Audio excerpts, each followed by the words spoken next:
A quiet Highland morning shatters when a body is found on the moor, drawing Hamish Macbeth into a mystery lurking beneath the day's gentle light. Where in the world are you listening from tonight?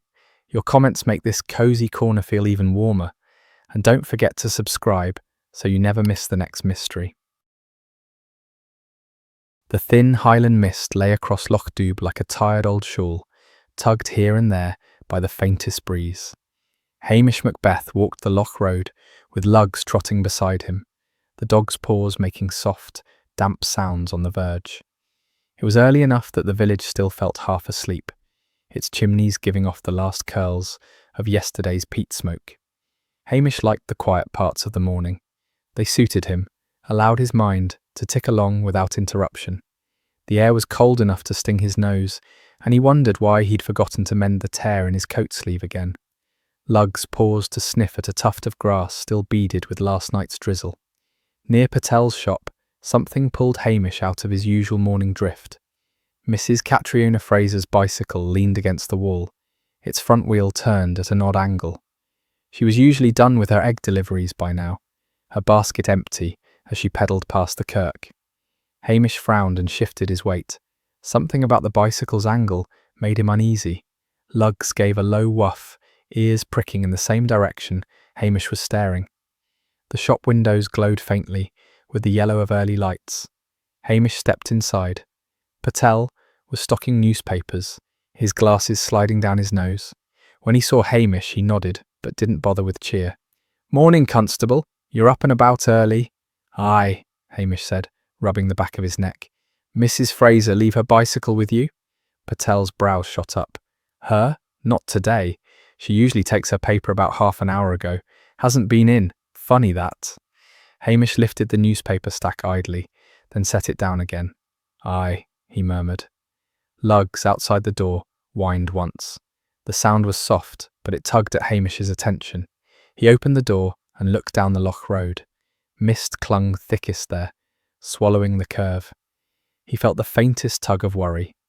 That wasn't new. Lochdubh had a way of stirring small worries into large ones before breakfast. He made his way to Mrs. Fraser's croft. The collie barked once at his arrival, then retreated a step, unsure whether Hamish meant trouble or tea. Hamish crouched, letting the dog sniff his hand. "Easy now," he said. Inside, the croft had an unnaturally still feel, as though it had been tidied by someone expecting visitors. The peat fire was out, the grate cold. Her kettle sat on the stove, untouched. The bed was made, hospital corners neat. All normal, yet wrong for this hour. Hamish touched the kettle, cold as the mist outside. The collie paced.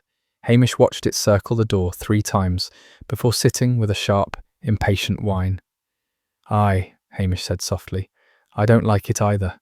He stepped back outside and looked along the path leading to the back field. Nothing unusual, only damp grass and the quiet movement of sheep far away near the ridge. He closed the door gently and stood with his hands in his pockets, thinking. Mrs. Fraser was reliable to the point of annoyance. If she hadn't collected the paper, she'd been kept from doing so. The gossip started before Hamish even asked. The first villager he met, Mrs. McLean, swore she'd heard Mrs. Fraser planning a trip. Though with Catriona, who knows, she added, tightening her shawl. Hamish made a non-committal noise. The next villager, old Callum, claimed she'd argued with her cousin Duncan 2 nights ago. "He left in a temper," Callum said. "Saw it myself, stormed off toward the bend." Hamish listened, nodded politely, and said very little. In Lochdubh, silence let gossip grow faster. People filled the gaps he left. By the time he reached the post office, someone had already declared that Mrs. Fraser had eloped with a man from Ullapool. Hamish leaned on the counter, feeling the dampness of his coat seep into his sleeves. "Anyone seen her this morning?" The postmistress shrugged with theatrical indifference, which told Hamish she had plenty to say. He waited. She caved. "Not a soul's seen her, and if you ask me, something's wrong. She was acting odd yesterday, kept glancing at the road." Lugs snorted at her feet, unimpressed. Hamish scratched the dog's ear and left before she could launch into another tale. Back at the station, Hamish tried the landline. The static crackled like frying bacon. After 3 attempts, he reached Strathbane. Blair answered with his usual charm. What now, Macbeth? Lost another sheep, per? Hamish pinched the bridge of his nose. Just checking in, sir. A neighbour's a wee bit concerned about Mrs. Fraser. That woman, probably off sulking about some daft nonsense. Don't waste my time. Hamish lied without blinking. Aye, sir. Just making sure. Nothing needing attention. Blair grunted and hung up, leaving Hamish with a buzzing line and a headache. He put the receiver down gently. It wouldn't help to break it. Lugs nudged his leg, sensing the tension. The drizzle began again, the kind that soaked a man slowly, making him feel clumsy and cold. Hamish decided to walk the loch shore. The mist thickened the further he went, until even Lugs slowed, sniffing the air with cautious interest. Hamish shoved his hands deeper into his coat pockets. The loch was a grey sheet, unmoving as glass. It made him uneasy when it was that still. He scanned the reeds, the mud bank. The driftwood caught on the rocks. Nothing. But something about the silence pressed on him. It was too complete. Lugs stopped suddenly. His tail lowered, and a faint, uncertain growl rumbled in his chest. Hamish followed the dog's gaze. At first he didn't see it, only reeds bent under the mist. Then a small shape caught his eye. He stepped carefully, boots sinking slightly in the mud, and saw the object lodged against a sliver of driftwood. A wool glove, dark grey. He crouched. The reeds hissed softly as he reached out and took it. Damp but intact. He turned it over. The stitching looked familiar. Mrs. Fraser had worn a pair like this last week at Patel's. Hamish felt the smallest tightening in his chest. Well now, he murmured. Lugs sniffed the air again, uneasy. Hamish straightened slowly, scanning the loch surface. If she'd fallen in, he'd expect more than a glove. But there was nothing else. The loch kept its own counsel. He put the glove into his pocket and stood for a long moment. The mist tugged at his hair, cold against his skin. A gull cried somewhere above him, the sound sharp and lonely. Hamish turned away from the water. He walked back toward the village, with Lugs pressing close to his leg. Something felt wrong, quietly, stubbornly wrong, and the deeper wrongness wasn't in the glove, nor in the empty croft, nor in the cold kettle. It sat in the stillness of the loch, in the hush trailing behind him like an unnoticed shadow. As he reached the road again, he paused. He'd expected someone to appear, Callum with his binoculars, or one of the Curry sisters, pretending to gather herbs. But no one was there, and that struck him as stranger still. Lochdubh rarely missed a chance to watch its policeman on a morning walk. The absence of witnesses was a message on its own. Word had travelled. The villagers were choosing silence now. Hamish didn't know why yet, but he could feel the shift. He passed Patel's shop again. The bicycle remained exactly where it had been, as though waiting for its owner to return. Hamish touched the handlebars lightly. Cold, he imagined Mrs. Fraser setting it there with her usual neat care, smoothing her skirt before stepping inside the shop. She hadn't made it in. Something had interrupted her between the bicycle and the doorway. He glanced up. Patel met his eyes through the window, lips pressed tight. They both looked away at the same moment. Hamish made his way to the station, boiling water for tea that tasted faintly of metal. He leaned against the desk, watching Lugs sniff the floorboards, as though they held answers. Outside, the mist thickened again, drifting past the window like slow smoke. Hamish felt the first hint of a plan forming. He didn't have facts yet, not enough to trouble Strathbane with, but he had instinct. Instinct he always trusted more than paperwork. He closed his eyes briefly, listening to the rain tapping on the window. Then he stood, took another look at the glove, and placed it carefully in the drawer. Not evidence, not yet, but something to keep close. He straightened his coat and called softly, "Come on then, boy." Lugs padded over immediately, tail low. The air tasted of an approaching storm. Hamish felt it in his bones, in the damp of the floor, in the silence of the road outside. Something had happened on the loch shore, and he would have to walk carefully to find out what. He stepped outside into the mist, Lugs close at his heel, and locked the station door behind him. By mid-morning, the village of Lochdubh had shaken itself awake and begun its usual hum of barely concealed curiosity. A low mist hung over the loch, clinging to the roofs and softening the lines of the cottages, but it sharpened the voices that carried across the water. Sounds travelled far on a damp Highland morning, and Hamish Macbeth felt as though each whisper landed on his shoulders before he even reached the post office. Lugs padded beside him, tail flicking in slow, cautious sweeps. The dog sensed the mood before Hamish did, and he was uneasy. Hamish tugged his coat tighter. The air held that familiar cold loch dampness that got into a man's bones long before the rain arrived. He'd barely turned the corner by the kirkyard when two sharp silhouettes emerged from the mist like gossiping ghosts. The Curry sisters. Jessie and Nessie marched toward him with the kind of purpose that could flatten a lesser soul. Lugs sat, resigned. Hamish braced himself. "There ye are, Constable cheer," Jessie declared, lifting her chin. "We were just saying, weren't we, Nessie, that you're taking your time with this whole business?" Nessie gave a solemn nod. "Aye, the business with Catriona Fraser. A terrible thing. Terrible. And we thought you should ken," she paused, enjoying her own suspense, "that she was planning to expose someone's shame." Hamish blinked. "Whose shame would that be, then?" Jessie pursed her lips.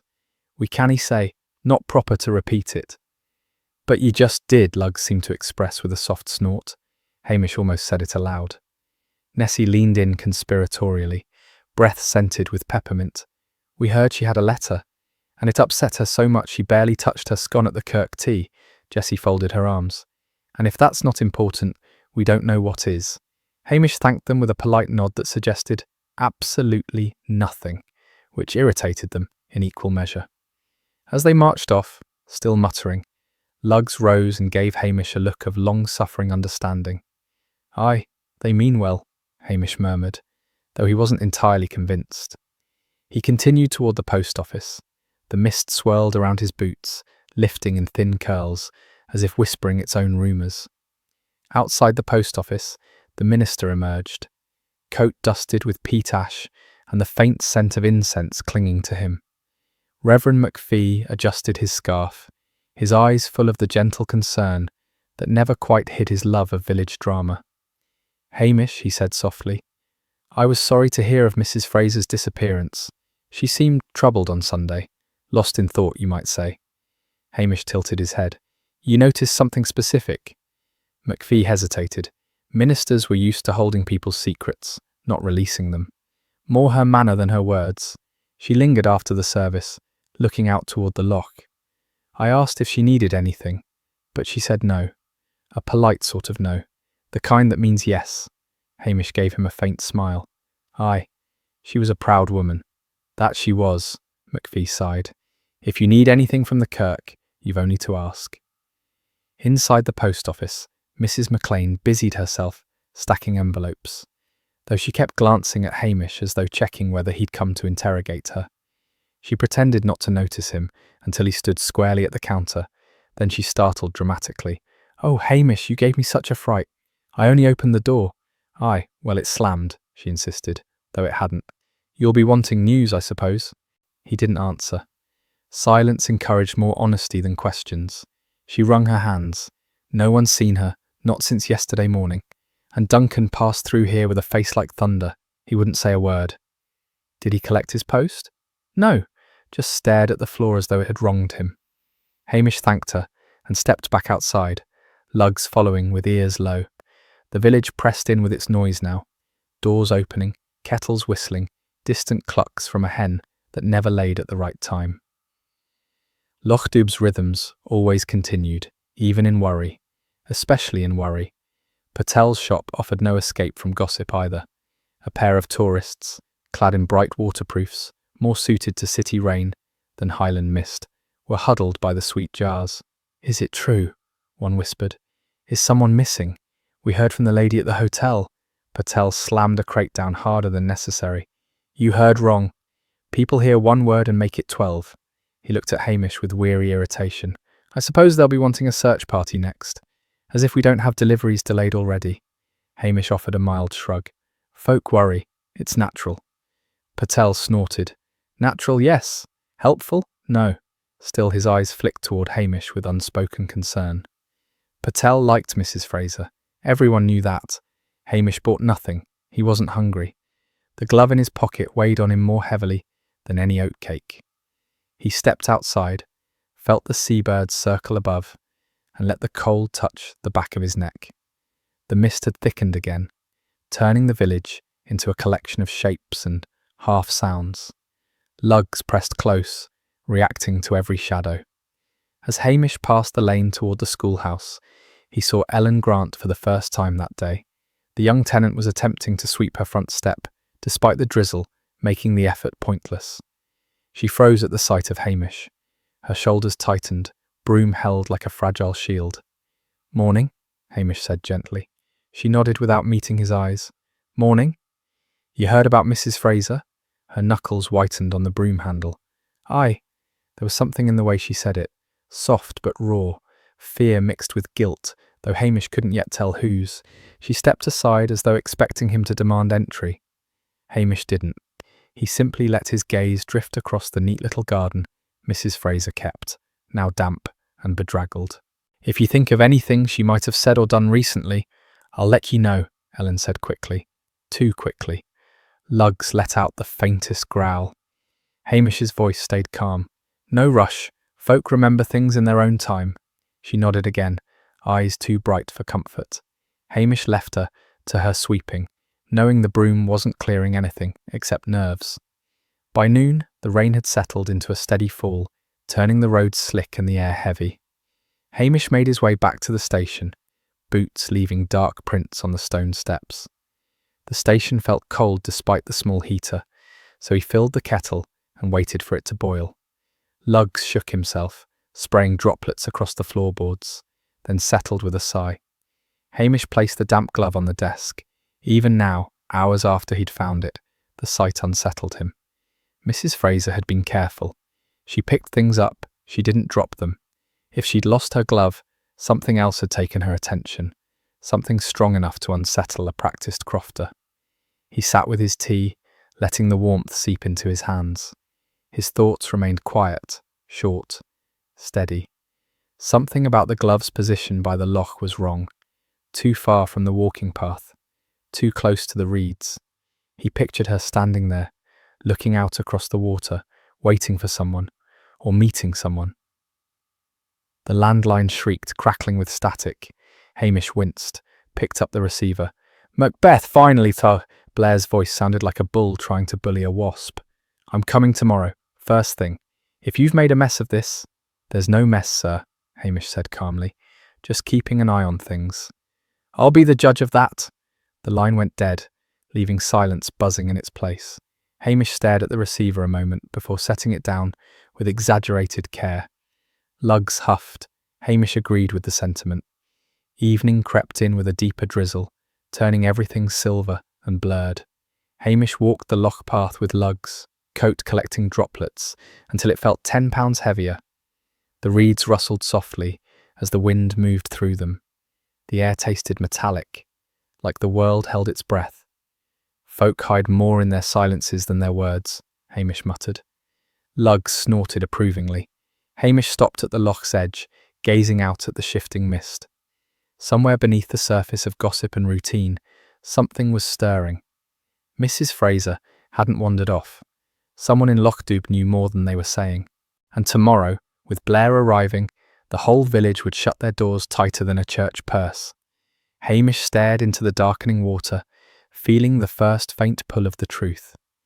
The evening wrapped around him with a quiet melancholy, and Lugs pressed close as though bracing himself for what was to come. The rain had returned in the soft, persistent way it often did in Lochdubh, drifting in thin needles that pricked the skin without quite becoming a downpour. Hamish Macbeth walked the narrow road toward Mrs. Catriona Fraser's croft, Lugs padding quietly beside him, the dog's ears alert to every shift in the wind. The mist clung to the moorland edges like a worried neighbour hanging about a doorway, too anxious to speak but unwilling to leave. Hamish felt the weight of it on his shoulders, a familiar heaviness that came when a simple matter had begun to twist itself into something darker. He pushed open the creaking gate of the croft. It gave way reluctantly, as though resenting his return. Lugs sniffed the earth, tail lowered, then walked ahead with slow, deliberate steps. Hamish paused by the door before entering. Something about the croft felt different today. Not just empty, but expectant, as if holding its breath. Inside, the air carried the faint scent of peat smoke, now gone cold. Hamish let his eyes move slowly across the room, giving the space time to speak. Mrs. Fraser had been neat without being fussy. Everything had its place. Yet the chair by the small table sat at a slightly odd angle, as though someone had risen from it in a hurry. He straightened it gently. Lugs whined, drawing Hamish toward the entryway. A patch of dried mud lay near the threshold. Not much, but enough to catch his interest. He knelt, touching it lightly. The boot marks were too large for Mrs. Fraser, and the tread wrong for her usual wellies. Someone had stepped here, someone heavier, someone careless enough not to wipe their feet. He looked toward the hooks by the wall. Her wool shawl hung there, along with her old basket used for eggs and the apron she wore on baking days. But the oilskin coat she used for poor weather was missing. The absence settled uneasily in his mind. She always wore it when going out at night or in mist. To find it missing without her here felt wrong. The collie circled restlessly, glancing toward the back door. Hamish reached into his pocket and broke an oatcake into pieces. "Here, lass," he murmured, offering it. The dog approached, accepted the treat, then trotted to the back door, glancing at it with pointed insistence. Hamish understood. He opened the door, and the collie darted ahead into the back field. Hamish followed at a steady pace. The field beyond the croft was a stretch of damp grass, bordered by low, wind-worn stone walls.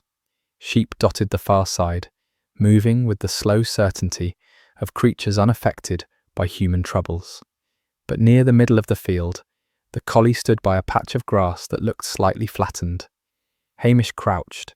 The flattened area was not large enough for outright violence, but large enough for a moment, a scuffle, a stumble, someone trying to steady themselves or push away another. The grass still held a faint impression of hurried movement. Hamish placed his palm over the flattened blades, feeling the lingering moisture. It could have happened the night before. Behind him came the sound of hesitant footsteps on gravel. Hamish rose slowly and turned. Mrs. McLean, from the neighbouring croft, stood near the fence, wearing a wool coat buttoned too tight, her hands hidden in the folds. "Oh," she said, with false surprise. "Didn't expect to find you here, Constable." Hamish gave her a gentle nod. "Morning to you. Out for a walk?" She flicked a glance at the back field, then at the collie. "Aye, well, checking the fences. Storm last night might have loosened them." It hadn't stormed. A drizzle, yes, but no wind strong enough to shift fences. Hamish didn't mention it. "You didn't happen to see anything last night?" he asked mildly. She stiffened. "No, nothing at all. I was inside, went to bed early, slept right through." Her eyes darted left then right, avoiding Hamish's gaze. "Aye," Hamish said gently. "It's a quiet area. Too quiet, judging by her nervous shifting. Folk get uneasy when things go missing," he added softly. She swallowed. "I dinna ken anything." Then, in a rush, "If you've questions, maybe ask Duncan. He's the one who was here last." Hamish nodded. "Thank ye." She fled with the speed of someone pleased to have redirected suspicion. Hamish stood alone again in the field, Lugs returning to his side. The collie gave a final sniff and trotted back toward the croft. Hamish followed, stepping inside once more. He let the silence gather. Mrs. Fraser's life had been modest, predictable. This, whatever this was, did not belong. He left the croft and walked toward Duncan Fraser's home. Rain clouds crept over the distant hills, gathering like bruises against the sky. Hamish pulled his coat tighter, the cold dampness seeping through. Lochdubh often looked most beautiful when it also felt most foreboding. Duncan opened the door after Hamish knocked twice. The man looked as though he hadn't slept. His eyes were rimmed red, his shirt askew, and his hair uncombed. "Hamish," he muttered, "if you're here to accuse me." "I'm here to talk," Hamish replied softly. "Just talk." Duncan stepped aside. The inside of his croft smelled of stale tea and damp wool. He gestured weakly to a chair. Hamish didn't sit. "You heard your cousin's missing?" Duncan rubbed his face. "Aye, of course I heard. Half the village was whispering about it before sunrise. Folks say ye argued 2 nights ago. Duncan stiffened. We did. She was upset. I needed money, she wouldn't give it. Said I'd only dig myself deeper. Maybe she was right. He stared at his hands. But I didn't see her after that. Haven't since. Lugs sniffed Duncan's boots, then backed away slightly. Hamish noticed. Why didn't you collect your post yesterday? Hamish asked lightly. Duncan blinked. I forgot. Folk don't usually forget, not when they're expecting something. Duncan's jaw tightened. Look, I may be useless at many things, but I didn't harm Catriona. She's my cousin. We fight, aye, but that's family. Hamish studied him a moment longer. Duncan wasn't lying. He was hiding something, but not guilt. I'll be by again, Hamish said quietly. Duncan nodded, relief mixed with fear in his expression. The drizzle thickened as Hamish headed next to Ellen Grant's small rented room at the edge of the village. She opened the door after a hesitant pause. Her pale face looked almost translucent in the grey light. Oh, she murmured, stepping back. Constable. Mind if I come in a moment? Hamish asked gently. Ellen nodded and moved aside. Her room was small, tidy to the point of anxiousness. A kettle hissed on the stove, and she turned it off quickly, perhaps embarrassed at being caught mid-cup. You lived closest to Mrs. Fraser, Hamish began. You must have seen her often. Ellen twisted her hands. Aye, she was kind to me.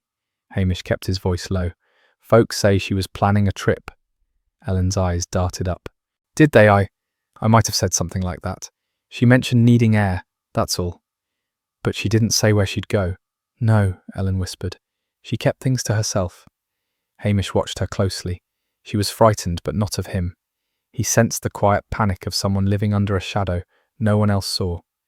If anything comes to mind, he said, softly, you tell me. There's no harm in honesty, she nodded, eyes shining with unshed tears. Hamish left her room with a heaviness in his chest. The wind had picked up, carrying the scent of the loch and distant peat smoke. He walked the shoreline, Lugs trotting quietly beside him. The waves slapped gently against the rocks, the sound rhythmic and lonely. Hamish replayed the day in his mind. The muddy boot marks, the missing oilskin coat, the neighbours' nervous lies, Duncan's shame, and Ellen's fear. Someone had come to the croft the night before, someone who didn't want the village to know. Hamish stood still, letting the cold wind cut through him. Blair would arrive tomorrow, heavy-footed and blustering, and the villagers would close their doors before he even finished parking his car.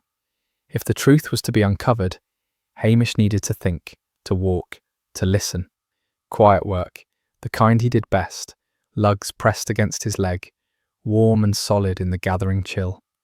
Hamish looked out over the loch as the first real drops of rain began to fall. The day had given him small secrets. Tomorrow, he would need to find the larger ones. Morning broke over Lochdubh with the kind of sharp, restless wind that made the gulls fly lower than usual, their wings angled as though bracing against some unseen trouble. The air held a faint buzzing from midges, early for the season, and always a bad sign. Hamish Macbeth stood outside the police station, long frame hunched slightly against the breeze, one hand tucked into the pocket of his worn coat. Lugs sat at his heel, tail curled around his paws, ears flicking every time the wind shifted. Hamish scratched absently behind the dog's ear and muttered, Aye, it'll be one of those days. The rumble of a car came long before it emerged from the mist. Hamish recognised the sound with a sinking feeling. A Strathbane engine, aggressive in a way no Highland vehicle ever managed. A moment later, the grey, boxy police car materialised like a bad omen, rolling straight out of bureaucratic fog. It swerved slightly at the bend, hydroplaning on the damp road, and Lugs gave a low groan of dread. Detective Chief Inspector Blair stepped out first, his coat flapping like a disgruntled crow's wings. Anderson followed, face already composed in its usual eager-to-please half-smile. Blair surveyed Lochdubh with open contempt, as though the village had personally offended him by continuing to exist. Macbeth, Blair barked, striding forward, boots splashing through puddles. What's this I hear about you stirring up hysteria again? A missing crofter, honestly. Have you nothing better to do? Hamish kept his expression mild, almost blank. Morning, sir. The villagers were a wee bit concerned. A wee bit concerned, Blair mimicked scornfully. You're paid to keep order, not encourage old wives' tales. Anderson nodded vigorously. Yes, sir. Exactly, sir. Hamish suppressed a sigh. Aye. I only checked the croft because her bicycle was left by Patel's shop. And there was a glove. He said the last part quietly, as though hoping Blair might ignore it. Instead, Blair perked up like a dog catching the sound of a biscuit tin. A glove? What glove? You didn't mention a glove. His face flushed with indignation. Show it to me at once. Hamish glanced toward the station. It's inside. Damp thing. Probably nothing. No, Blair crowed triumphantly. We'll see about that. And from now on, Macbeth, this is a Strathbane matter. You're officially standing down. Hamish nodded meekly. Aye, sir. You know best. Blair puffed out his chest at the compliment, completely missing the flicker of dry amusement in Hamish's eyes. He strode into the station, demanding Anderson fetch paperwork, maps, anything to make himself feel in command. Hamish lingered by the doorway, Lugs brushing against his leg. The dog gave him a look that said plainly, You don't intend to listen to him, do you? Hamish patted Lugs's head. We'll keep out of his way, aye, but there's still work to be done. He slipped quietly around the corner of the station, while Blair barked orders indoors. The villagers were already gathering in little clusters, watching with open disapproval as the Strathbane men took over. When Hamish walked past Patel's shop, Patel stepped out with a box of apples and a perfected expression of innocent confusion. Constable cow, Patel said, in a tone of exaggerated formal politeness. I hear a man from Strathbane was asking if I saw Mrs. Fraser last Tuesday. I told him I see many people on Tuesdays. He asked which ones. I said all the ones who come into the shop. Patel shrugged. He did not appreciate the answer. I can't imagine why, Hamish murmured. Patel sniffed. He asked if I had a list, as if I have time to write down every soul wanting a tin of soup. Hamish offered him a faint smile. Best to stay polite, Patel. Polite, yes. Helpful, no, Patel replied firmly, returning inside. The bell over the door jingled with a defiant little chime. Next came the Curry sisters. Jessie and Nessie stood outside the post office, like two sentries of disapproval, arms crossed in perfect synchrony. When Hamish approached, Jessie leaned in. That Blair creature tried to ask us questions, she announced. We told him we didn't speak to outsiders who don't know how to pronounce the name of the loch. Aye, Nessie added. He called it Lochdubh, honestly. Hamish tried not to smile. I appreciate the support, but you might have given him the impression we're hiding something. Jessie sniffed indignantly. We are hiding something, our dignity. Hamish continued down the lane, the wind growing sharper as clouds thickened over the hills. He headed toward Morag McKinnon's croft. Morag had been Mrs. Fraser's closest friend, and if anyone knew something useful, something not yet twisted into gossip, it would be her. Morag opened her door even before he knocked, as though she'd been watching for him. Her eyes were rimmed with red, but her voice was steady. Come in, Hamish, come in. Her croft felt warm, scented faintly of stew and wool. She poured tea without asking, placing a mug in front of him with practiced care. Lugs curled beside the hearth, comforted by the crackling peat fire. Hamish wrapped his hands around the mug. Folks say Catriona was troubled last week. Morag nodded slowly. She was, though she tried to hide it. Aye, she would, Hamish said softly. Ye ken what bothered her? Morag bit her lip. There was hesitation there, not distrust but sorrow. Finally she rose and walked to a drawer. When she returned, she held a folded piece of paper. She asked me not to speak of it, but she's gone now, and, well, someone needs to know. Hamish unfolded the paper carefully. The handwriting inside was shaky, uneven. The past comes back, whether you want it or not. His throat tightened. Ye ken who wrote this? Morag shook her head. It arrived last week. She didn't recognise the hand. She pretended it meant nothing, but I could see it weighed on her. She said she'd face things herself when she was ready. Hamish folded the letter and slipped it into his pocket. Thank ye, Morag. I'll treat it with care. As he stepped outside, the wind had grown wild enough to snap at his coat.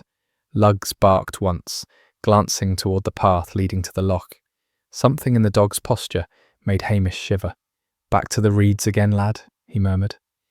They walked together down the narrow path, the reeds bent in the wind like old men bowing under a burden. Hamish paused, staring at them. The memory of the glove tugged at him like a cold thread, but Blair's voice shattered the moment. "Macbeth, where do you think you're sneaking off to?" Hamish turned slowly, expression blank. Blair stomped toward him, Anderson scurrying behind with a soggy map. Blair's face was red, either from the cold or indignation. It was hard to tell. "I told you to stand down," Blair snapped. "Aye, sir," Hamish said mildly. "Just stretching my legs." "Stretch them somewhere else. We're handling this." Hamish offered an obedient nod. "As you say, sir." Blair marched back toward the village, Anderson trailing like a confused duckling. Hamish waited until their silhouettes disappeared before turning back to the reeds. Lugs whined in frustration. "I ken, lad," Hamish murmured. "We need to think." Evening settled early, turning the sky a bruised shade of purple. Blair commandeered the hotel lounge, complaining loudly about the lack of decent whiskey and the primitive state of Highland heating. The villagers avoided him entirely, slipping past him like shadows, with no intention of conversation. Hamish returned to the station. He lit a small fire in the grate, the crackle of peat filling the silence. Lugs curled beside him as he unfolded the letter Morag had given him. The words felt colder now, heavier. "The past comes back whether you want it or not." Hamish stared at the handwriting. The loops were uneven, the pressure inconsistent. The writer had been nervous, or old, or desperate. He felt the chill again, something that had nothing to do with the wind sneaking through the cracks of the station. Someone in Lochdubh was holding a secret, and that secret had come for Mrs. Fraser. Hamish leaned back, listening to the fire whisper and the wind claw at the roof, and knew one thing with quiet certainty. Tomorrow would bring more than Blair bargained for. The morning fog lay thick as wool over Lochdubh, draped across the water like an old quilt that refused to be lifted. It muffled every sound until even the gulls seemed muted, their cries dampened by the heavy veil. Hamish Macbeth walked slowly along the loch path, his long frame half lost in the swirling whiteness.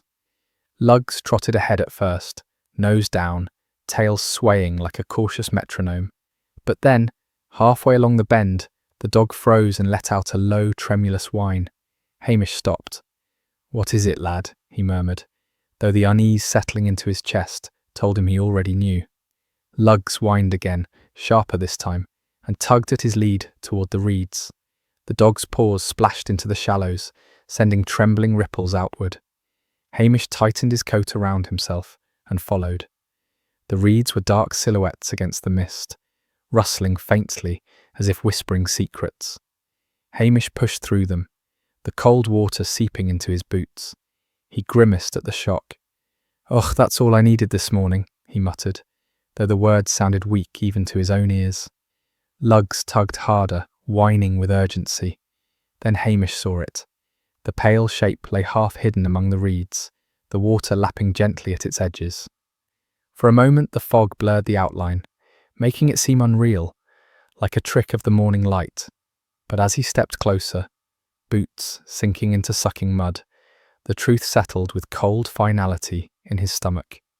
Mrs. Catriona Fraser lay there, her body nestled against the roots of an old alder tree, as though the loch had pulled her close to keep her. Her eyes were closed, her hair spread in dark strands over the water. There was a strange peace to her face, as if she were simply resting. Hamish stood still for a long moment. Death always hit him this way, quietly, like a stone dropped in deep water. No drama, no shouting, just a slow sinking inside him. Lugs pressed against his leg, shivering. "Aye, lad," Hamish whispered, voice soft as the mist. "I know." He crouched, careful not to disturb the reeds. The cold reached through his boots, numbing his toes. He touched Mrs. Fraser's wrist out of habit. Cold, still gone. Something tightened in his throat. He stayed there another moment before reaching into his coat for the landline receiver he carried when out walking. The device crackled with static as he dialed the station, and then Blair's hateful voice barked through the line as soon as the connection caught. "What is it now, Macbeth? I swear if you've dragged me out for—" "It's Mrs. Fraser," Hamish said simply. "You'll need to come." There was a sharp intake of breath. "What do you mean?" "I found her. At the reeds." Silence, then. "Don't touch anything. I'll be there in 10 minutes." Hamish closed the receiver and slipped it back into his coat. He looked down again. There were no obvious wounds, no torn clothing, no signs of a struggle, but something about her position bothered him. She lay as though placed, not fallen. The reeds didn't show the chaotic bend of someone stumbling or slipping. They curved around her gently, almost protectively. Hamish noticed something else. Her oilskin coat was missing. She would never have gone down to the loch without it. Not in this weather, not at night. That detail lodged itself in his mind like a thorn. And then, as he gently brushed a strand of hair from her forehead, he saw the faint bruising at the back of her neck. Subtle, almost invisible, but real. Lugs let out a sharp, uneasy bark. "I ken it," Hamish murmured. This wasn't an accident. He heard shouting from the road, voices muffled by fog. Blair had arrived. The fog parted enough for Blair's shape to emerge, Anderson trailing behind him. Blair was red-faced, puffing, already angry, before he knew what he was angry about. "Macbeth!" he roared. "Where the devil are you?" "Here, sir," Hamish called calmly. Blair stomped through the reeds, cursing the mud, cursing the cold, and most of all, cursing Hamish for having the nerve to discover the body first. "For God's sake," Blair shouted when he saw Mrs. Fraser. "You just had to poke around, didn't you? Couldn't leave well enough alone." Hamish said nothing. Anderson stepped forward gingerly, then slipped ankle-deep into mud and let out a yelp. Blair shot him a deadly look. "Watch where you're walking, you idiot." Anderson mumbled apologies and continued forward, face twisted with disgust as the cold water soaked into his trousers. Villagers began gathering at the edge of the loch. They came quietly, almost reverently. Morag, Patel, Jessie, and Nessie Curry, old Callum, and a few others, their faces pale and drawn.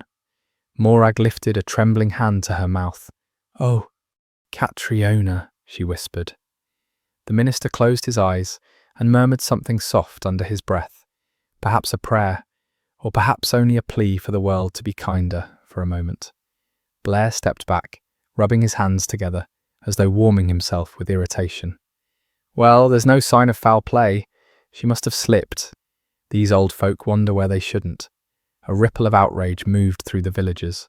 Jessie Curry glared at Blair with the force of an offended hawk. "Catriona knew that loch better than any of us. She never slipped in her life." Blair ignored her. "And since Macbeth here has contaminated the scene with his meddling, we'll handle this properly. Anderson, mark the location. Try not to fall in again." Hamish crouched once more by the body. Blair's dismissal didn't surprise him. The man saw murder everywhere, except where it hid. Hamish touched the edge of the bruising with a fingertip and felt the cold ache of grief settle deeper. The bruise was deliberate, soft enough not to break skin, firm enough to stun. Someone had grabbed her. Someone had pushed her, or held her, until she fell. Blair was already striding back to the road, eager to claim the scene officially. "Accident," he barked again. "Tragic accident. That's my ruling until further notice," the villagers murmured in disapproval. Patel shook his head. "The man's a fool." Hamish didn't answer. He lifted his eyes to the mist, thinking.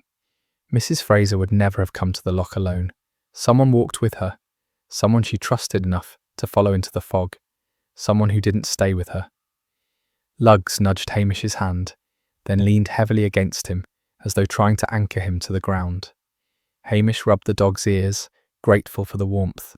He stood as Anderson attempted to take preliminary notes, his hands shaking from cold and nerves.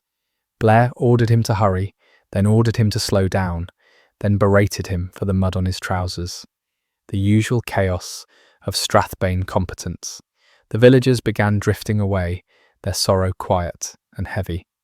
Morag lingered the longest, staring at the body with eyes full of both grief and something else. Worry, perhaps. She approached Hamish hesitantly. "You'll look into this, won't ye?" she murmured. "Properly, I mean. Not like him." Hamish nodded once. "Aye." Morag's trembling eased slightly, and she stepped back as Hamish signalled Anderson to record the position of the body more carefully. As Blair stomped toward the hotel, ranting about primitive Highland conditions, Hamish stayed by the loch.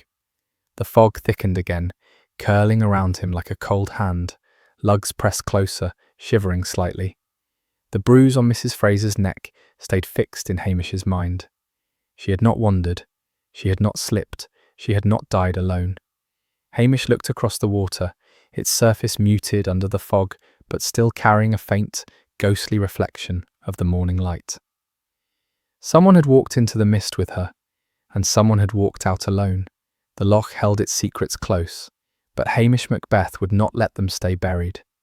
He stood in the reeds until the fog swallowed the far bank completely, thinking quietly, the cold settling into his bones as the truth settled into his heart. The day after Mrs. Fraser's body was pulled from the reeds began with a thin wash of light over Lochdubh, the kind that made everything look slightly faded, as though the village itself were holding back emotion. Mist hovered low across the loch, brushing the stone walls and drifting through the bare branches of the trees. Hamish Macbeth stood outside the station, with Lugs at his heel, the chill creeping through his coat. He felt the familiar dull ache of sadness, quiet and persistent, the way it always settled in him after a death. But the ache sharpened into something more focused as he watched the village stir awake. A murder, or something near enough to it, did not sit quietly in Lochdubh.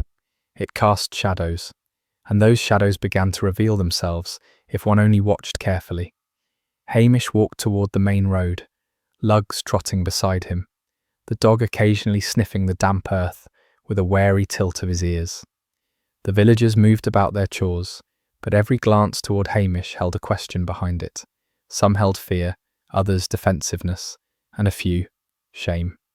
Hamish catalogued them all without letting on. He began with Duncan Fraser. The man lived in a small, cluttered croft near the north end of the village, where the grass never grew straight and the roof sagged as though exhausted by the weight of Duncan's troubles. Hamish knocked softly. Duncan opened the door almost immediately, as if he had been waiting. His eyes were red-rimmed, his face lined from both worry and too many nights spent staring at the ceiling. "Hamish," he said, voice hoarse. "Come in, then." Hamish stepped inside, careful not to disturb the clutter. Duncan hovered near the stove, wringing his hands. "Terrible thing, terrible," he muttered. "Aye," Hamish replied gently, "but I need you to tell me everything about the night you last saw her." Duncan swallowed hard. "We argued, I won't deny that. I needed money. She wouldn't give it. Said I had to help myself first. She meant well." "Aye," Hamish said. "She was honest, not cruel." Duncan nodded miserably. "I walked away. I left her there by the back field. She was angry, but she was alive. She said she'd think things over." He rubbed his forehead. "Hamish, you don't think I'd harm her?" Hamish looked at him with quiet steadiness. "If I thought that, I'd say so." Lugs sniffed Duncan's boots, ears twitching, an odd mixture of concern and suspicion. Duncan flinched slightly at the attention. Hamish continued gently. "Did you see anyone else that night? Anyone near the croft?" Duncan hesitated. That hesitation said enough. "Just a shape in the distance, maybe. Could have been no one. Could have been a shadow." "Aye," Hamish murmured. "Shadows can tell a lot." Duncan looked away, guilt etched into his features. Not guilt of violence, but of a man ashamed of needing and failing. Hamish left him to his heavy thoughts and walked out into the damp air. The mist had thickened. Lugs shook his fur, as though trying to rid himself of the tension clinging to them. Next was Ellen Grant. Her small rented room sat tucked behind the schoolhouse, barely more than 2 windows, and a stoop where potted plants shivered in the cold. Ellen opened the door at his knock, her face pale, eyes hollowed by grief or fear, or something she couldn't speak aloud. "Constable, yo," she whispered, clutching the edge of her cardigan. "Ellen," Hamish said softly, "you mind if I speak with you?" She stepped aside, shoulders slumping. Her room was tidy, too tidy, the sort of meticulous tidiness that came from wanting to control something in a life that felt uncontrollable. Hamish sat at her small table, Lugs lying at his feet. Ellen busied herself with offering tea, hands trembling slightly. "I ken you were close to Mrs. Fraser," Hamish said. "Anything she said lately, it could help." Ellen stared into her teacup. "She was kind," she murmured. "Kinder than most." "Aye, and she kept a few secrets, it seems." Ellen's breath caught. I didn't tell anyone, but I should. She said someone visited her, late. She didn't say who, only that she didn't like surprises. Hamish leaned forward slightly. And did she say why the person came? No, Ellen whispered. She just said the past had sharp teeth. Hamish's heart tightened. That lined up with Morag's letter. Lugs lifted his head, watching Ellen with solemn eyes. Ellen, Hamish said quietly, if you're afraid of something, you can tell me. She shook her head fiercely. No, I just want to forget. Hamish didn't press. Fear had its own timing. He left her room with a heaviness that followed him down the lane. Morag's croft came next. She answered the door with eyes still swollen from crying. Hamish offered a small nod. No words needed. I've told you everything, she said, wiping her hands on her apron. The letter, her worry, the way she kept glancing over her shoulder. Aye, Hamish said. But did she ever say anything about Duncan's troubles? Or Ellen's? Morag hesitated. She said Duncan was drowning but didn't know how to swim. And Ellen, she cared for the lass, wanted to protect her. Hamish nodded. And anyone else? Someone new in her life? A shadow crossed Morag's face. Just one, but I dinna ken if it means anything. Who? Mr. Drummond, the newcomer. He asked her about her land more than once. Said he was considering opportunities. She didn't like him much. Hamish thanked her. Lugs growled softly when Hamish stepped back outside, heading toward the largest house on the edge of the village, the new home of Mr. Alistair Drummond. Drummond's house was modern and soulless, sitting uneasily against the natural beauty of the Highlands. He answered the door in a crisp jumper and polished shoes, as though expecting civilization to approve of him. Constable Macbeth, he said with a thin smile. To what do I owe the pleasure? Hamish studied him. Wealthy, confident, detached, the wrong sort of person to fit into Lochdubh. Just following up, Hamish said mildly. You spoke with Mrs. Fraser about her land? Drummond's smile tightened. I made an inquiry, perfectly ordinary. She was stubborn, wouldn't consider selling. Aye, Hamish said lightly. She was attached to her croft. Drummond shrugged. Some people cling to things that hold them back. He glanced at Lugs with mild irritation. Is the dog necessary? Lugs bared his teeth quietly. Hamish pretended not to notice. Where were you the night before last? Home, Drummond said quickly. Too quickly. Alone. Hamish nodded slowly. Aye. There was something off in the man's manner. Too tidy, too controlled. A soft arrogance that masked a deeper impatience. Hamish walked away, feeling Lugs stick close to him. The dog's distrust palpable. I dinna like him either, lad, Hamish murmured. The day grew colder, the clouds sinking lower. Hamish made one final stop. Sheena McNeil, the crofter who'd argued with Mrs. Fraser over a narrow strip of grazing land. Sheena answered with arms folded and chin lifted in a defiant pose. If this is about the land, she snapped. I told folk already. Catriona was being unreasonable. I wasn't going to fight her over it. Hamish raised his hands peaceably. I'm no here to accuse you. Sheena's face softened ever so slightly. She was difficult sometimes, but she didn't deserve this. No, Hamish agreed quietly. She didn't. Sheena looked at him a moment longer, then lowered her gaze. You'll find who did it. This village owes her that. Hamish left her to her grief. By evening, the temperature had dropped further, and the wind carried a sharper bite. Hamish returned to his station, where he lit the peat fire, letting the warmth push back against the damp. Lugs curled up beside the hearth, sighing deeply. Hamish sat in his worn chair with a cup of weak tea, the kind he barely tasted. He let his mind wander over the day's conversations, Duncan's shame, Ellen's fear, Morag's sorrow, Drummond's arrogance, Sheena's grudging loyalty. Threads, all of them, thin, frayed but real. A red herring drifted through the village. Whispers of a lover Mrs. Fraser had supposedly met in secret. Too dramatic, too convenient. Hamish dismissed it the moment he heard it. Real secrets whispered, they did not shout. As night deepened, Hamish stared into the fire, watching the flames flicker against the damp stone walls. The truth was there, somewhere among the 5 shadows, wrapped not in hatred, but in shame, in fear, in old wounds.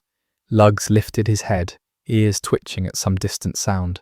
Hamish looked toward the window, where the mist pressed against the glass like a quiet warning. Tomorrow, the shadows would sharpen. The rain had returned by late afternoon, falling in thin silvery trails that streaked across the windows of Lochdubh like the scratches of some restless creature. The village roofs glistened under the grey sky, and the loch beyond sat dark and heavy, refusing to reflect anything except the slightest tremor of ripples blown by the wind. Hamish Macbeth walked slowly along the narrow path past the schoolhouse, his long frame hunched against the drizzle, Lugs keeping close to his heel. The dog's ears twitched every few steps, sensing a nervousness lingering in the air that matched the one in Hamish's own chest.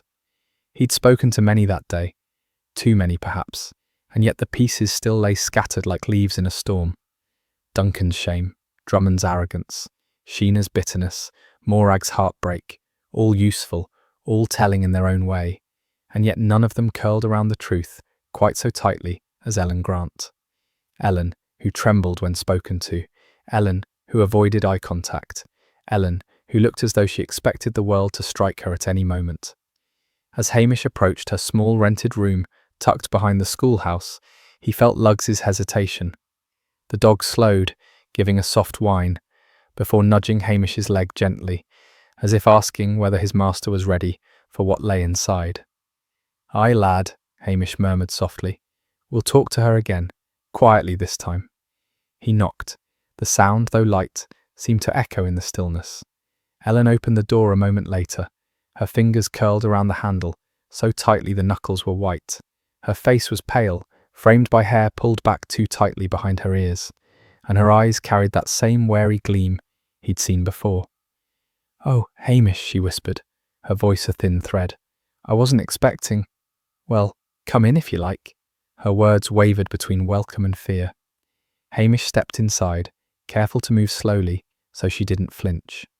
Lugs padded forward and settled near the tiny hearth, nose resting on his paws, as he watched her with a calm, steady gaze.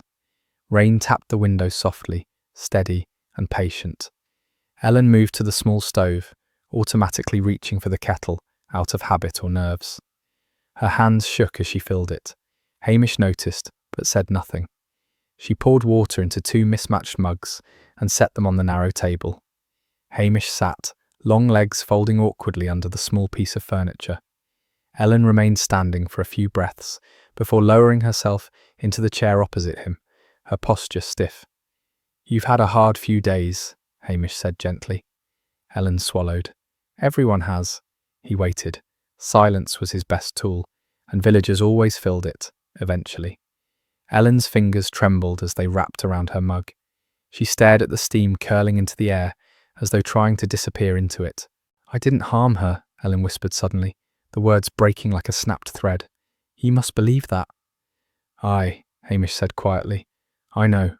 A tiny gasp escaped her, part relief, part disbelief. Her eyes lifted, frightened but wanting to trust. "Folk talk, they twist things. They say I was the last one to see her. They say she was troubled. They say so many things." "Folk always do," Hamish murmured, voice steady. "But I'm asking ye, not them." The room felt small, dimly lit by the muted daylight filtering through rain-streaked glass. Ellen wiped her fingers across her forehead, as though wiping away thoughts that pained her. "I've been hiding," she said at last, voice so low Hamish had to lean forward to hear. "Not from Lochdubh, from before, from Inverness." Hamish gave a small nod. Lugs lifted his head, ears turning toward her. My ex," she whispered, the word catching painfully in her throat. He was not kind, not gentle, not ever." She twisted her hands together tightly. "I ran. I came here because I thought no one would find me. Mrs. Fraser helped me. She didn't judge, she didn't pry, she just let me stay." Hamish listened without interrupting, gaze steady, patient. He noticed the way Ellen's foot trembled beneath the table, shaking as though trying to release fear built over years. "The letter," Ellen said, voice trembling now. "It wasn't for her. It was for me." Hamish's heart tightened. Slowly he asked, "Do you still have it?" She nodded shakily. Standing with difficulty, she went to the corner cabinet and retrieved a small envelope. worn at the edges as though handled many times. She placed it before him, but did not let go immediately. Then she released it with a sigh. Hamish opened it carefully. The writing was harsh, jagged, a threat, thinly veiled but clear enough to make a woman look over her shoulder for weeks.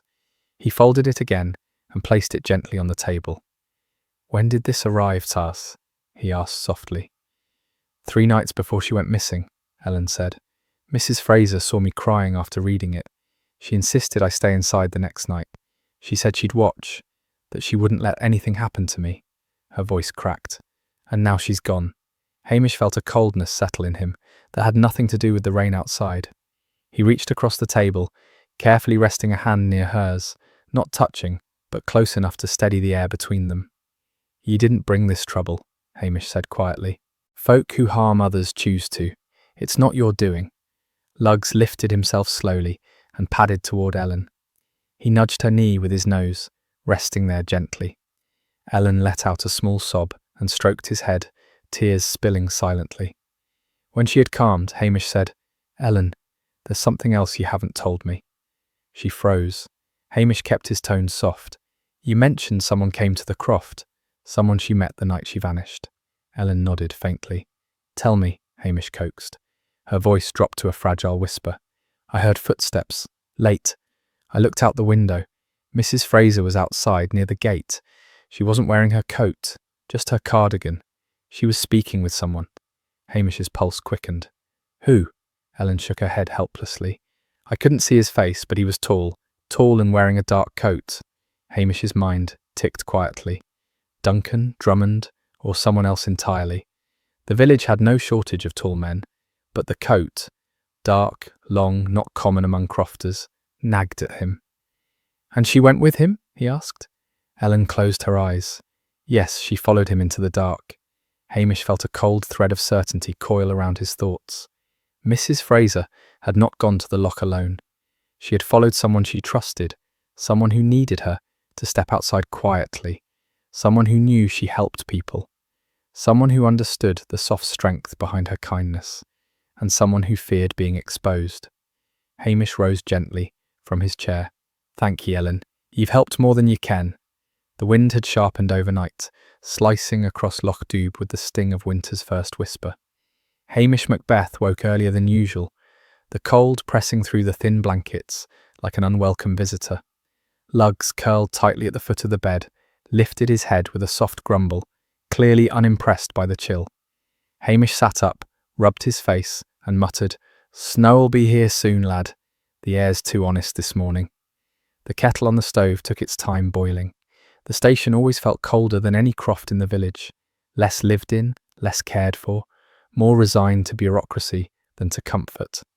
Hamish held his chipped mug close, while Lugs paced the floorboards, sniffing at the cracks where the wind crept in. The landline's shrill ring shattered the stillness. Hamish stared at it with dread. Calls that never brought anything good. He picked it up. "Lochdubh police."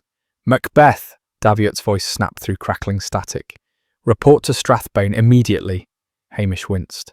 "Sir, Immediately," Daviot repeated. "We have concerns." The line went dead. Hamish sighed, set down his mug, and looked at Lugs. "Aye, lad, we're summoned." Lugs responded with a mournful groan, as if he knew perfectly well that Strathbane meant hours of fluorescent misery. The drive was long, grey and bitterly cold. The roads were slick with thin ice that hadn't yet committed to becoming snow. The farther Hamish travelled, the harsher the landscape became, grit replacing grass, fumes replacing the clean scent of peat. Strathbane rose from the murk like a monument to bad decisions. Inside headquarters, the fluorescent lights buzzed overhead, flickering like dying insects. The walls carried the familiar scent of antiseptic, wet wool, and paperwork left too long in damp filing cabinets. Daviot sat behind his desk, jaw tight, fingers tapping with nervous authority. Blair lurked beside him, arms folded smugly over his chest. Anderson hovered in the background, trying to appear invisible. "Macbeth," Daviot began, tone brittle. "What part of accidental drowning did you fail to understand?" Hamish blinked mildly. "I understood it fine, sir." Blair snorted. He's been poking about again, sir, stirring up fears, making the villagers think there's a killer wandering about. Hamish kept his expression innocent. I only answered questions, sir. Folk were asking. Folk? Blair barked. Gossips and crofters. The lot of them. Daviot raised a hand, his patience thin. Macbeth, we issued a statement. A clear statement. Aye, Hamish said. And a fine statement it was. Blair stared at him, suspicious. Hamish looked back with practised blankness, the sort of blankness that suggested harmless stupidity rather than intentional evasion. Daviot pinched the bridge of his nose. Macbeth, did you or did you not imply to villagers that foul play was still being investigated? Hamish widened his eyes. Me? Oh no, sir. I would never contradict Strathbane. Folk just talk too fast for me to stop them. Blair sputtered, face reddening. He's lying. Hamish turned to him with gentle confusion. How could you ken, sir? You weren't there. Anderson bit his lip, clearly fighting the urge to smirk. Daviot slammed a folder shut. Enough. Macbeth, you're treading very close to insubordination. Hamish lowered his gaze. Sorry, sir. I'll be more quiet. Blair jabbed a finger at him. You'd better be. If I get one more report of you meddling. You'll what, sir? Hamish asked lightly, head tilted. Blair sputtered again, unable to come up with a threat that didn't sound childish. Daviot groaned. Both of you out. Out before I lose what remains of my sanity. Hamish nodded obediently. Aye, sir. Thank ye, sir. He gave Blair a polite nod on his way out. Blair almost choked on his rage. Outside the building, the air felt blessedly cold and open. Hamish breathed it in, letting the tension slip from his shoulders. Anderson followed him out quietly. Macbeth, he whispered, glancing behind them. Watch yourself. Drummond, the newcomer, he's got friends in politics. Blair wants this case shut so he doesn't step on the wrong toes. Hamish studied Anderson's face. There was sincerity there, even a hint of concern. Thanks, Hamish murmured. Anderson nodded once, then scurried back inside, before Blair could accuse him of treason. Hamish climbed back into the Land Rover, Lugs curling up in the passenger seat. He scratched the dog's head. Seems folk in Strathbane are more frightened of paperwork than murder. Lugs gave a low grunt of agreement. The drive back to Lochdubh took longer than usual. The sky carried a purplish hue, bruised by the threat of snow. Hamish's thoughts churned silently. The missing oilskin coat, Ellen's terror. The bruise on Mrs. Fraser's neck, a dark coat in the night. Duncan's shame and evasions. Drummond's arrogance. The village's guilty glances. Piece by piece the picture had begun to form, not sharp, but present, like an image slowly revealing itself beneath developing fluid. As he entered Lochdubh, the village felt warmer by comparison to Strathbane's cold bureaucracy. Smoke curled gently from chimneys. The loch, though dark, looked like an old friend instead of an adversary. Villagers looked up as Hamish passed, their eyes carrying a mixture of hope and fear. He walked Lugs down to the loch's edge before heading home. The wind had picked up again, carrying the metallic scent of oncoming snow. The sky deepened into twilight, streaked with darkening clouds. Hamish stood still, hands in his pockets, watching the waves slap gently against the rocks. Lugs pressed his side to Hamish's leg, tail low. We're close, lad, Hamish murmured. Closer than Blair'll ever see. A gull's cry echoed across the water, sharp and lonely. Someone in Lochdubh was going to slip, and Hamish Macbeth was waiting for it.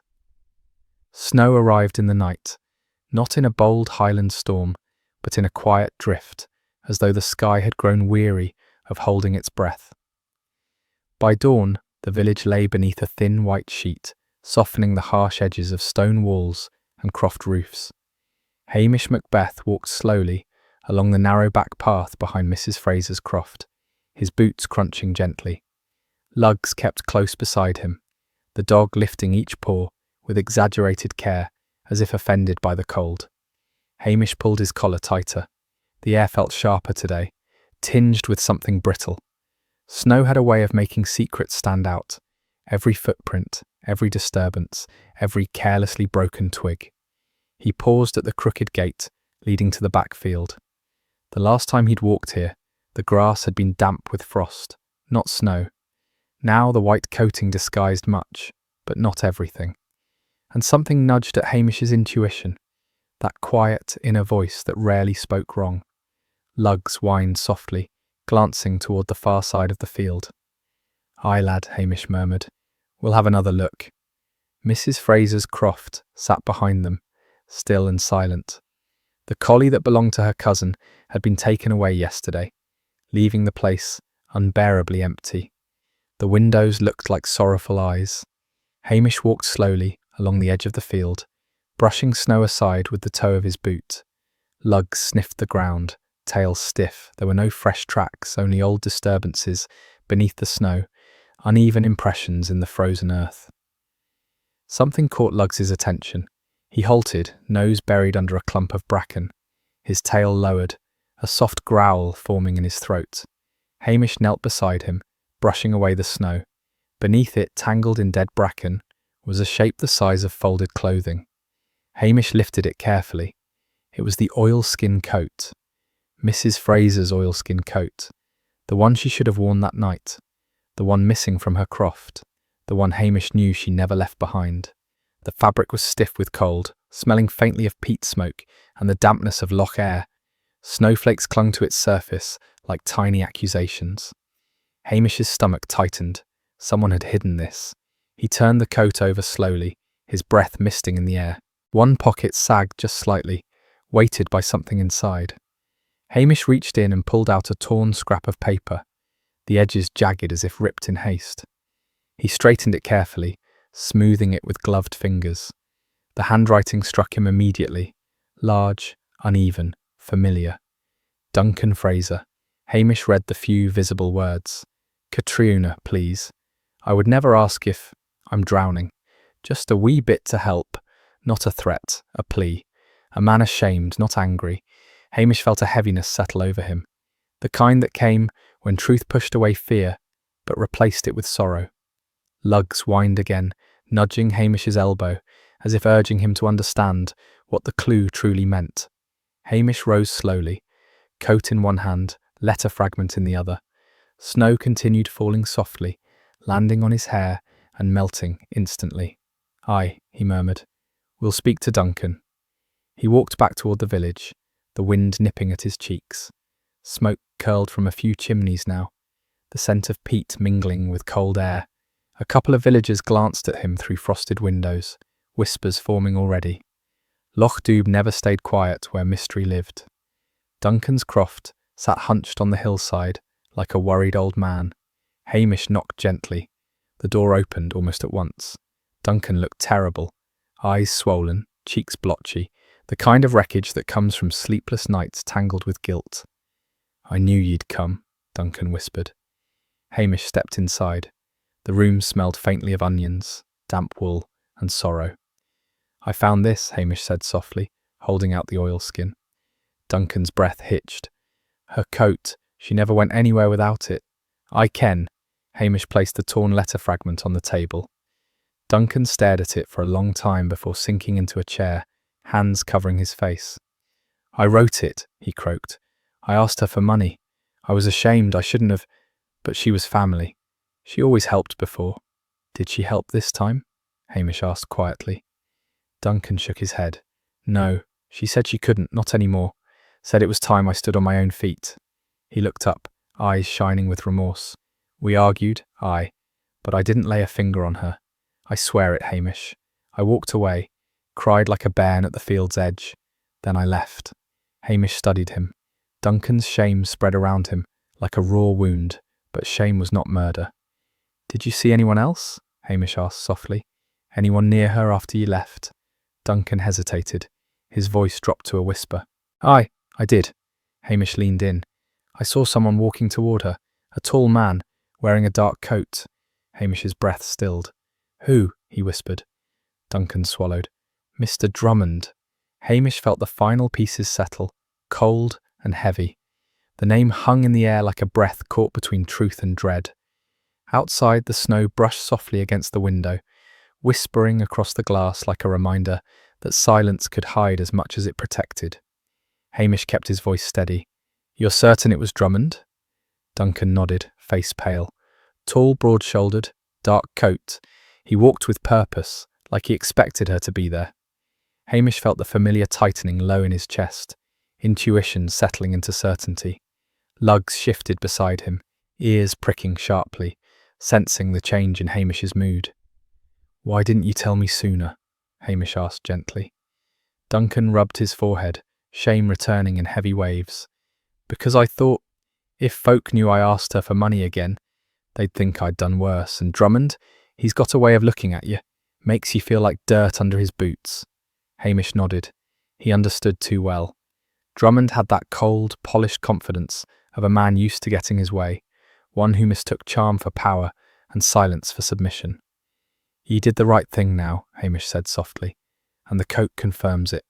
Duncan's voice cracked. "Hamish? He killed her, didn't he?" Hamish didn't answer. Not yet. But his eyes softened, and Duncan saw enough in them to drop his gaze. Hamish placed a hand briefly on Duncan's shoulder. A rare gesture, but needed. "Stay inside today. Keep warm. You've suffered enough without the village gossip gnawing at you." He left the croft quietly, Lugs trotting ahead, tail stiff with alertness. The snow had thickened, falling in small determined flakes that coated the ground faster than footsteps could disturb it. The wind hummed a low lament through the bare branches of the trees. Hamish walked toward the loch road, letting his mind wander through the newly revealed path of truth.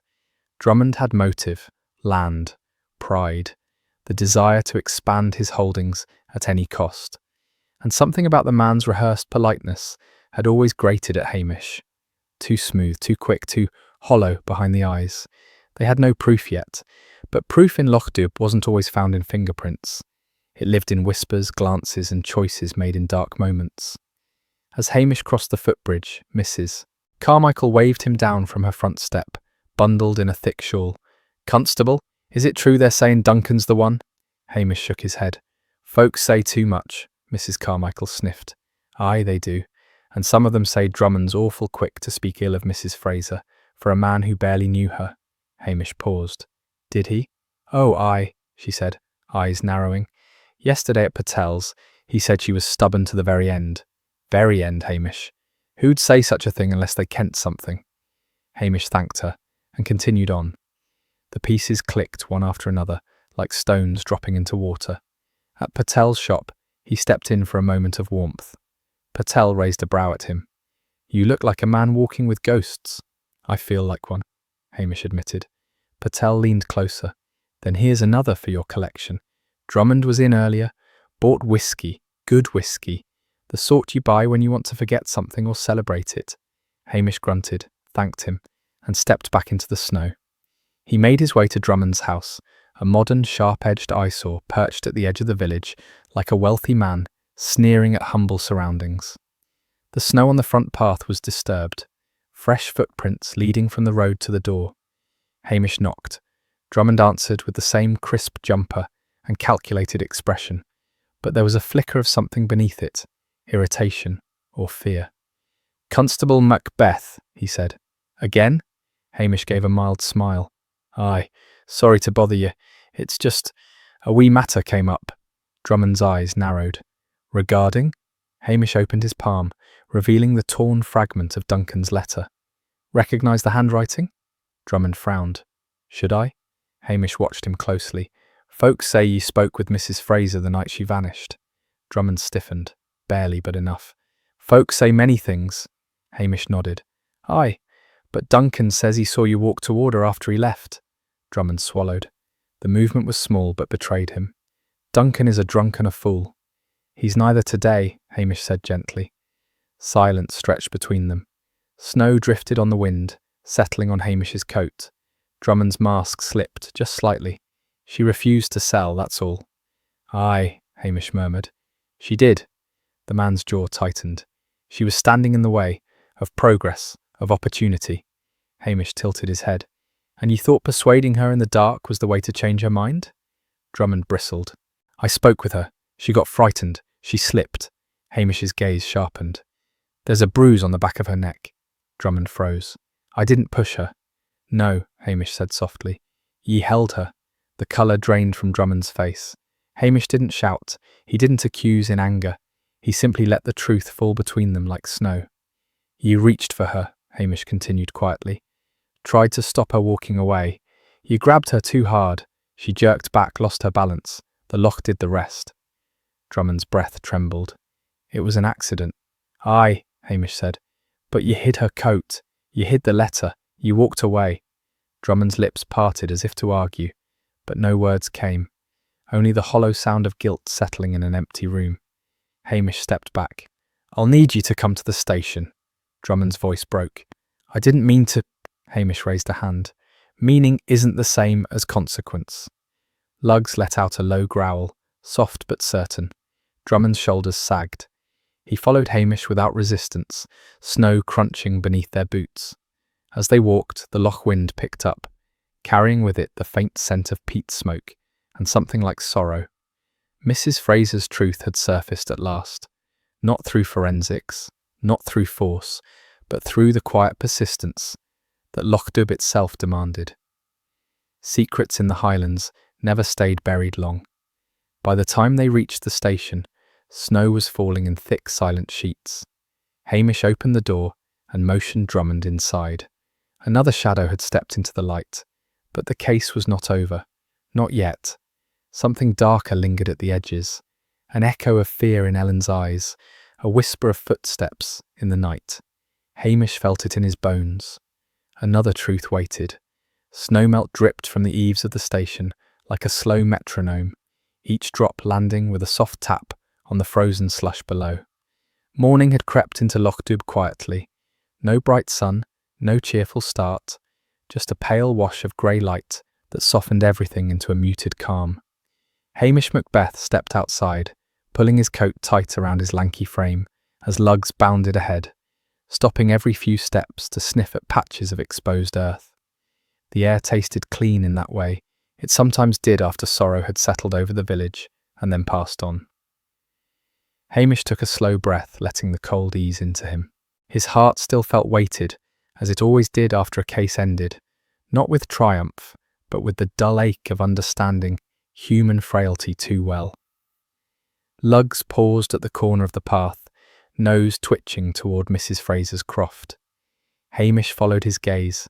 Duncan Fraser stood on the roof, hammer in hand, patching a loose slate. He worked with a quiet determination, shoulders hunched against the cold. Down below, a couple of villagers watched him, whispering among themselves. Soft talk, not cruel gossip this time.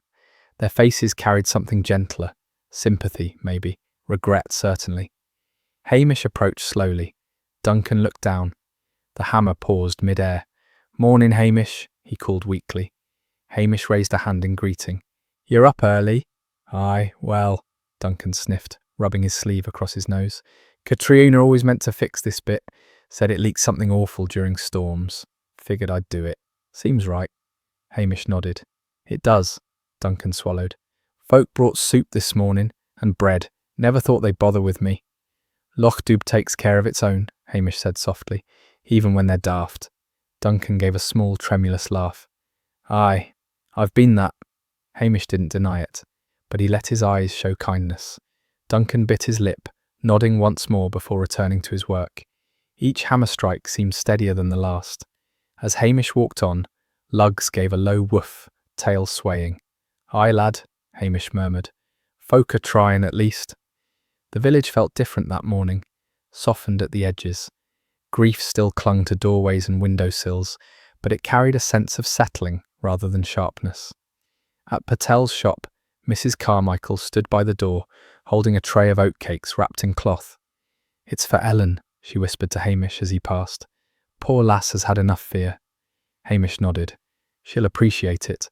Patel appeared behind the counter, adjusting his glasses. "Constable, villagers are behaving today. Something must be wrong." Hamish cracked the faintest smile. "Give them an hour."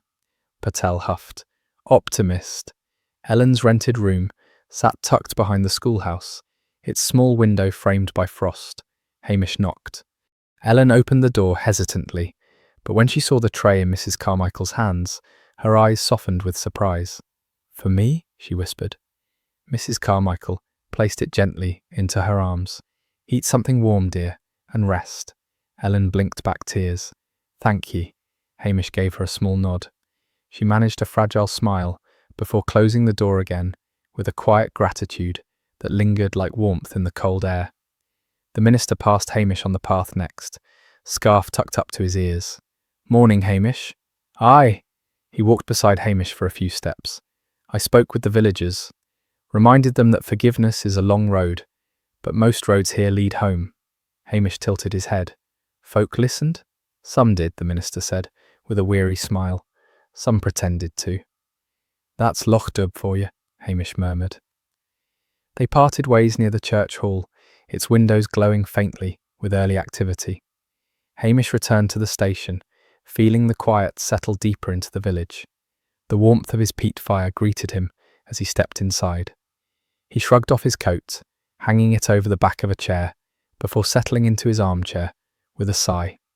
Lugs curled at his feet, chin resting on Hamish's boot. The flames crackled softly, casting flickering shadows across the stone walls. Hamish stared into them, his expression thoughtful and weary.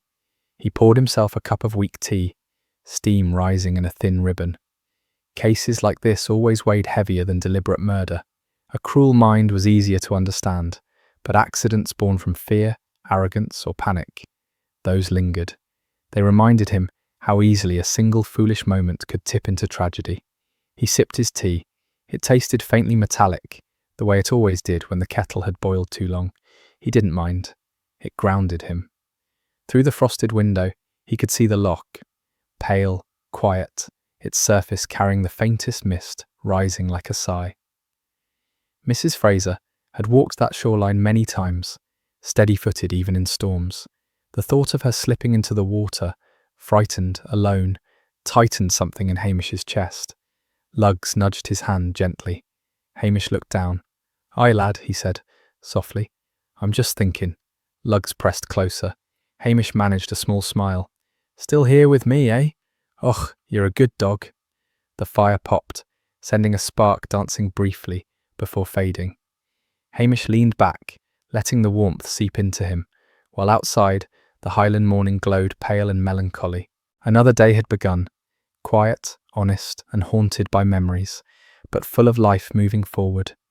Hamish let the fire warm him for a long moment before pushing himself up with a sigh. The morning light outside had shifted from grey to a thin silver, as if the loch itself were trying to brighten, but hadn't yet decided whether it was worth the effort. He slipped on his coat again, Lugs hopping up eagerly. The dog always sensed when Hamish needed air more than company, but he provided both without asking. They stepped outside into the soft crunch of melting snow. The slush clung to Hamish's boots as he crossed the village green. The air carried the clean scent of cold stone and peat smoke rising from chimneys. A few birds chattered half-heartedly in the branches, testing the morning. At the post office, Mrs. McLean poked her head out, her sharp eyes scanning the street. When she spotted Hamish, she straightened her hat. "Constable Macbeth!" Hamish paused politely. "Morning, Mrs. McLean." A sad business, that poor woman. She tutted, though her gaze was soft for once. "Folk are saying you handled it with quiet dignity." Hamish almost blushed. "Och, well, I just did what needed doing." "That's what you always say," she sniffed. "But it's the truth of the Highlands. You're the glue holding this place together." She hesitated, her sharp voice gentling. "Do stop by later for a bit of shortbread, fresh baked." "I might just," Hamish said, and meant it.